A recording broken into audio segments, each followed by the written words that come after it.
Ya, Assalamualaikum warahmatullahi wabarakatuh. Saya kembali menemui sahabat pembelajar dan pada kesempatan ini kita ingin mendiskusikan soal penalaran hukum yang kemudian menghasilkan argumentasi hukum itu. Penalaran hukum tentu saja mulai dari proses bernalar. Proses bernalar adalah berpikir rasional dan tentu saja hasilnya juga harus rasional. Jadi proses penalaran itu pertama harus menggunakan logika di satu sisi dan analisis di sisi lain. Logika yang dimaksud adalah alur atau cara atau proses berpikir, dan ada dua, dengan cara deduktif dan dengan cara induktif. Kita akan bahas satu-satu. Nah, proses atau sifat induktif dan deduktif dalam penalaran hukum itu akan kita bisa lihat misalnya apakah kita menggunakan proses induktif dulu atau deduktif dulu. Dua-duanya bisa sangat mungkin. Proses penalaran dengan berbagai kasus hukum adalah tentu saja cara berpikir yang induktif. Jadi ada kasus hukumnya dulu, kemudian dari kasus hukum itu dilihat fakta-faktanya, lalu kemudian ditarik dengan cara induktif ke norma-norma hukumnya. Cara berpikir yang induktif dan bawa reasoning dengan menggunakan undang-undang tentu saja itu nanti akan bertemu. Berbeda dengan cara berpikir deduktif, yaitu menggunakan norma-norma hukum dulu, lalu kemudian dilihat dari fakta-fakta atau dengan case law. Nah, itulah cara berpikir yang dari hukum dulu, dari norma ke kasus, itu yang disebut dengan deduktif.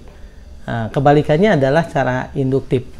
Di banyak contoh, secara mudahnya misalnya teman-teman kepolisian ketika melihat kasus dari TKP, ya, itu cara berpikir yang induktif. Karena dari TKP itu, dari satu titik, lalu kemudian ia melihat menggunakan teknik metode menemukan fakta-fakta, lalu kemudian berputar, itu proses induktif. Lalu kemudian menemukan kira-kira pasal apa yang cocok. Nah, sebaliknya mereka yang deduktif tentu undang-undang dulu, pasal-pasal, lalu kemudian ada kasus. Nah, itu dua hal yang berbeda, tetapi tetap saja baik sifat induktif maupun deduktif bisa digunakan dalam legal reasoning, dalam melakukan penalaran hukum. Saya akan ulangi perlahan-lahan. Melihat kata demi kata di setiap pasal, di setiap bagian, di setiap bab dalam undang-undang, maka tentu saja setiap kata itu tidak bisa dipandang ringan, karena kata-kata atau prasekata dan kemudian norma itu merupakan kemampuan dari pembuat undang-undang, kemauan apa yang dimaksud oleh legislator.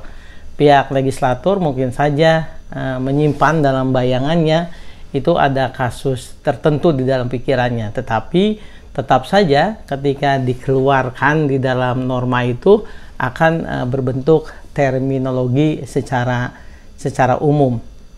Nah, dalam pelaksanaan undang-undang atau law in concreto, maksud yang dikandung dari penyusun undang-undang dari si legislator itu sangatlah penting.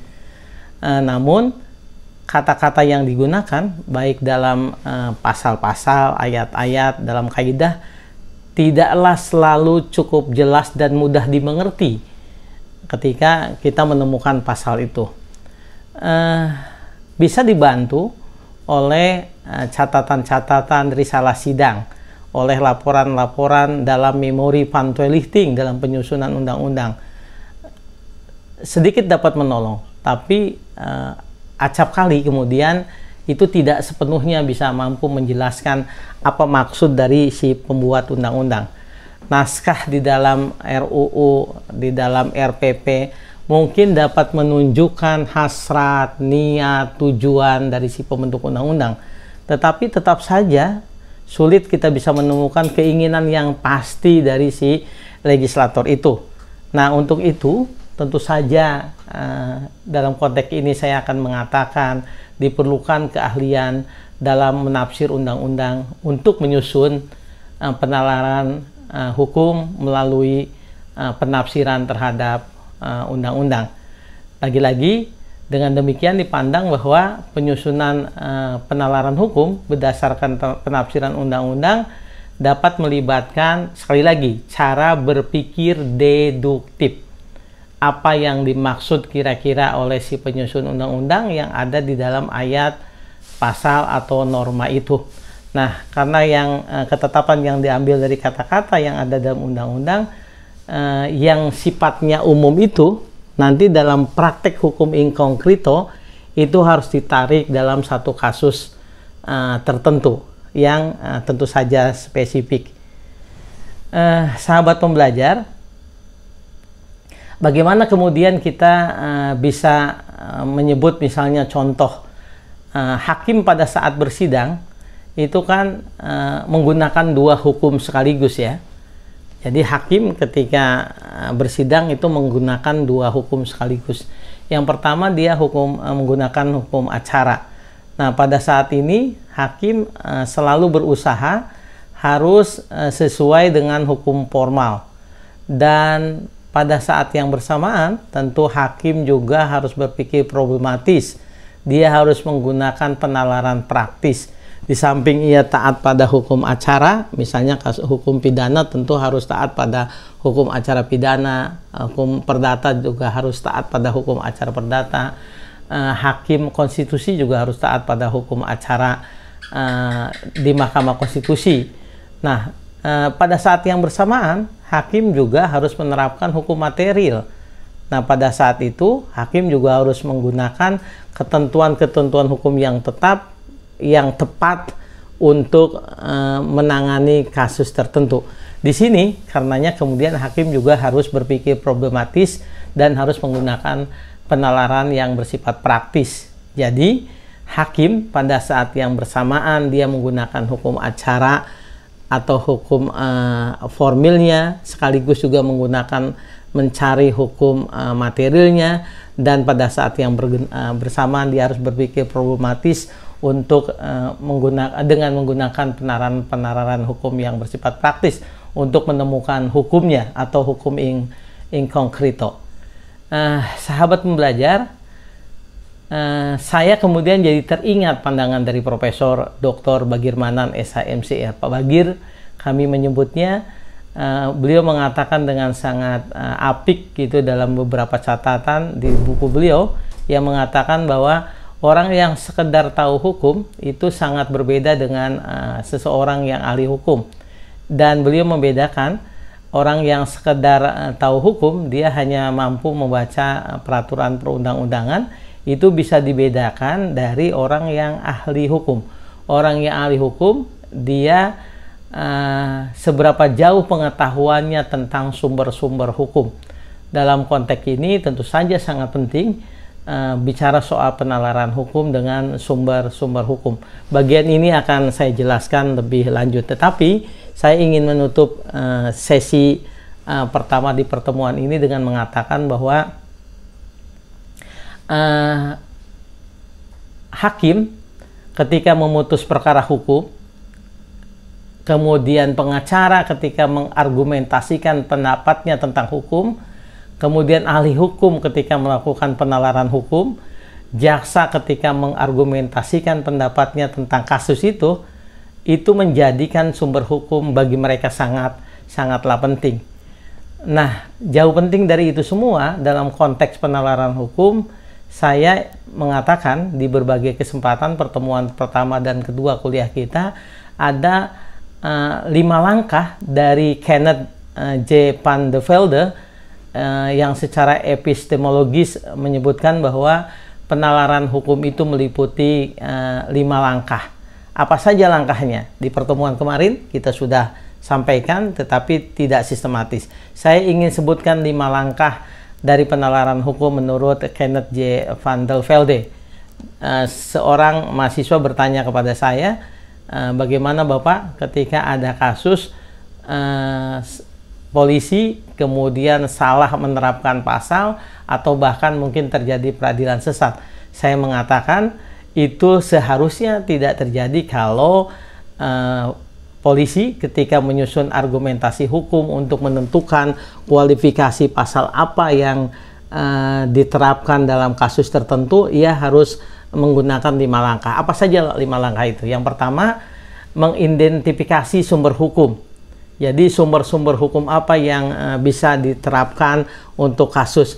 Biasanya berupa peraturan perundang-undangan, pasal-pasal di dalam undang-undang. Di pertemuan kemarin saya mengatakan ketika ada kasus dugaan pencurian, maka apakah pasal 362 atau 363 yang bisa diterapkan untuk kasus itu. Jadi yang satu adalah yang pertama mengidentifikasi sumber hukum. Dan bisa juga selain peraturan perundang-undangan, selain pasal 362, 363, tapi putusan-putusan hakim juga itu bisa dijadikan rujukan putusan pengadilan. Jadi dalam bahasa Inggris, Kenneth J. van der Velde mengatakan yang pertama adalah identify the applicable source of law. Jadi melakukan identifikasi sumber-sumber hukum yang bisa diterapkan. Kemudian yang kedua, langkah kedua, menganalisis sumber-sumber hukum tersebut. Jadi setelah sumber-sumber hukum itu diinventarisasi, diidentifikasi, apakah pasal-pasal dalam peraturan perundang-undangan atau putusan hakim, putusan pengadilan, jurisprudensi, maka kemudian menganalisis sumber-sumber hukum tersebut untuk menerapkan aturan hukum yang mungkin dan aturan-aturan tersebut itu bisa klop begitu ya. Jadi menganalisis sumber hukum untuk menerapkan aturan-aturan hukum yang bisa mungkin dengan kasus itu. Kemudian yang ketiga, melakukan sintesis aturan hukum tersebut ke dalam struktur yang koheren. Jadi melakukan sintesis aturan hukum dalam struktur yang koheren, yakni struktur hukum yang mengelompokkan aturan-aturan khusus di bawah aturan-aturan umum. Jadi sistematik secara vertikal dan horizontal, lalu melakukan mensintesiskan aturan-aturan hukum itu supaya sifatnya koheren. Jadi dalam kasus misalnya dugaan pencurian, maka polisi tentu saja ia berpegang tidak hanya pada undang-undang tentang kepolisian, tetapi kemudian undang-undang tentang hukum acara, undang-undang 8 tahun 1981, lalu kemudian undang-undang nomor 1 tahun 46 tentang peraturan dasar pidana, kemudian juga peraturan Polri, peraturan Perkap Polri misalnya yang mengatur tentang manajemen penyidikan atau penyidikan tindak pidana. Nah, setelah yang ketiga itu mensintesiskan aturan hukum ke dalam struktur yang koheren, maka yang keempat menelaah fakta-fakta yang tersedia. Jadi fakta-fakta yang ada seorang yang diduga melakukan pencurian, diteriaki maling, lalu lari, itu adalah menelaah fakta-fakta yang tersedia. Dan yang keempat, menerapkan struktur aturan tersebut dari 1, 2, 3 itu ke dalam fakta-fakta untuk memastikan apakah kemudian timbul dari fakta-fakta itu, lalu kemudian kita letakkan dalam aturan hukum untuk memecahkan kasusnya. Jadi mensinkronkan antara 1, 2, 3 dengan 4. Mensinkronkan antara sumber-sumber hukum yang sudah dianalisis lalu disintesikan, lalu kemudian ada menelaah fakta-fakta, lalu kemudian diterapkan struktur aturan itu ke dalam fakta-fakta. Ya, paling tidak itu 5 langkah dari penalaran hukum menurut Kenneth J. van der Velde. Sahabat pembelajar, sebagaimana janji saya di pertemuan kemarin, tentu kita akan secara detail nanti menjelaskan apa saja alat-alat atau tool yang bisa digunakan oleh petugas hukum, oleh polisi, jaksa, hakim, advokat dalam menemukan, memperoleh argumentasi hukum melalui penalaran hukum dan pertimbangan hukum. Saya ingin menyebutkan bahwa beberapa metode itu diantaranya soal penafsiran dan analogi, dan kita akan ketemu khusus membahas tentang ini pada pertemuan berikutnya. Saya pikir itu Terima kasih, mudah-mudahan ada manfaatnya di pertemuan singkat ini. Assalamualaikum warahmatullahi wabarakatuh.